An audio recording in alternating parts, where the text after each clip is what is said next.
Look, I have been doing this job for 12 cycles now, and I have seen some weird stuff. Abandoned colonies, distress signals that turn out to be nothing.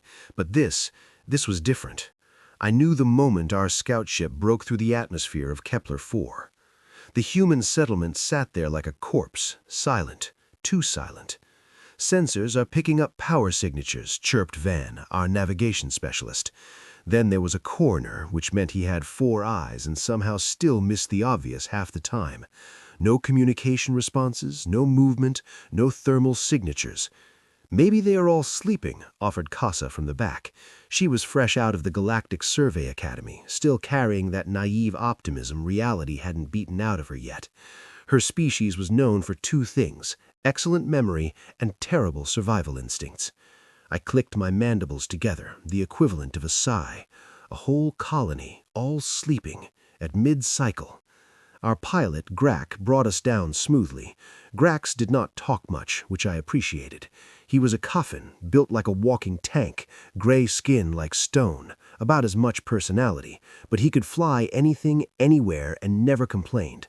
Good qualities in my book. The settlement sprawled below us, maybe 200 structures, prefab domes, agricultural pods, a central hub, the usual human setup.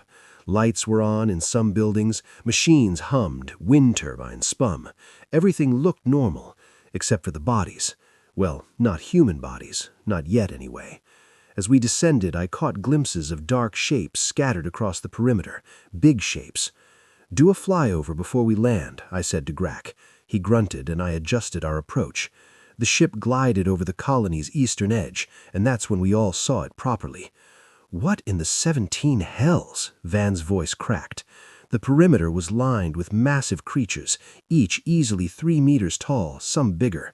They lay in heaps, scattered like someone had been playing a disturbing game of lawn decoration.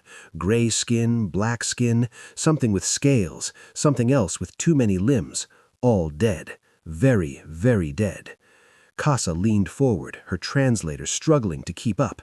"Native fauna?" she asked, but the survey report said this planet only had small prey animals, nothing apex level, nothing aggressive, nothing that should exist. I tapped my datapad, pulling up the original planetary assessment. Class M world, basic ecosystem, largest indigenous life form, something called a rebuck. About this big, I held my claws apart, maybe half a meter, armless. "Those are not rebucks," rumbled Grax. "Brilliant observation. Thank you, graphics." We circled the colony twice. The death count kept rising. 50 bodies, 100, more. They ringed the colony like a grotesque fence. Some showed blast marks, others had massive trauma wounds, a few looked burned, some appeared to have been cut clean in half, and still not a single human in sight. Life signs. "Check his console," I asked Grax, who narrowed his upper eyes while his lower ones scanned. "Weird species. The quill neri. Yes, multiple. Inside the central hub. Maybe 15, 20. Hard to get exact readings through the shielding." 20? The colony manifest listed 243 humans, I said, trying to keep my voice steady. "I guess we know why they stopped answering hails." Casa made a small noise in her throat. "Commander, Sex, what do you think happened here?" I looked at the graveyard below us, at the monsters that should not exist, at the too quiet colony with its lights still burning, turbines still spinning. I thought about humans, the species that had only joined the galactic community 40 cycles ago, friendly, curious, eager to explore. "I think," I said slowly, "we are about to find out why you should never ever underestimate a human settlement." Grax set us down in a landing zone. The engines powered down, and in the silence that followed, I swear I could hear my own pulse pounding in my ears. Time to meet the survivors, if that is what they were. The cargo ramp hit the ground with a thunk that seemed way too loud. I hate that moment, the split second between the safety of your ship and stepping out into whatever fresh nightmare awaits. I went first, commander's privilege, or commander's curse, depending on how you look at it. The air hit me immediately. Blood, decay, something chemical like burnt plastic mixed with ozone, and underneath it all something organic and wrong that made my throat seize. "Atmosphere is breathable," Grax announced, checking his scanner. Oxygen levels normal, nitrogen and carbon dioxide within standard ranges. Temperature, well, I could feel the temperature. What I needed to know was what killed these things. We approached the nearest corpse. The scanner readings didn't do it justice. The creature was massive, easily 4 meters long, built like evolution had designed it specifically for murder. 6 legs, each thick as a tree trunk, ending in claws that could tear through hull plating. Its head was all teeth and anger, jaws frozen open in what must have been its last roar. Rows of serrated fangs, some as long as my forearm. "That is not from this planet," Casa whispered. "Not from any planet in this sector." She was right. The database had nothing. No match, no similar species, nothing even close. Grax knelt beside it, running his massive hand along the thick armored hide. He pointed to a wound in its chest. This killed it, penetrated straight through. I leaned in. The wound was clean, precise. Energy weapon. No burn marks. Not energy, ballistic. "Humans do not have weapons like that," Van said. "Their technology level is classified as moderate, mostly kinetic firearms, some energy weapons for industrial use, nothing that could punch through armor this thick." I stood up and looked around. More bodies, dozens of them, and now that we were on foot, the scale became horrifying. There was something with 8 eyes and mandibles dripping acid, a serpent coiled in death covered with glistening spines, identified as neurotoxin, lethal to 47 known species, probably 48 if I was honest. "Commander," Casa's voice shook, "over here." We found her standing next to something that made the others look cuddly.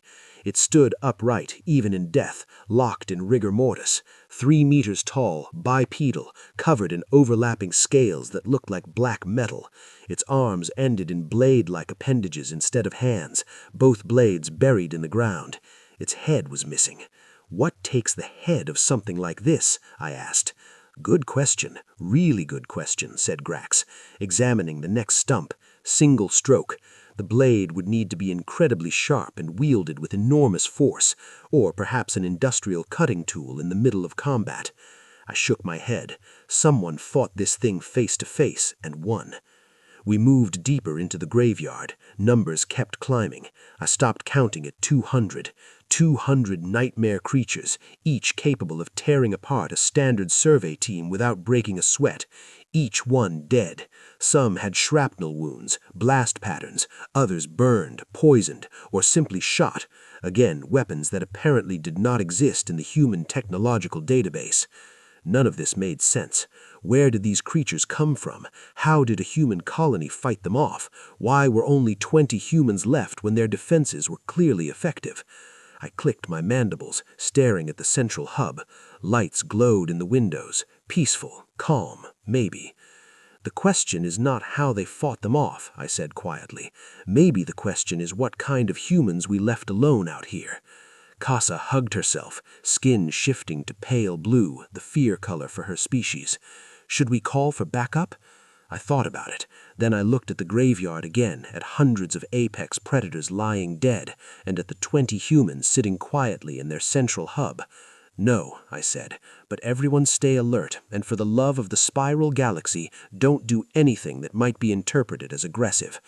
Grax pulled out his sidearm. I almost laughed. "If it comes down to shooting, we're already dead." He hosted anyway. Good man, that Grax. We started walking towards the hub. Every step felt heavier than the last. Behind us, 200 monsters lay rotting in the sun. Ahead of us, 20 humans were waiting. I'd never been less eager to say hello in my entire life.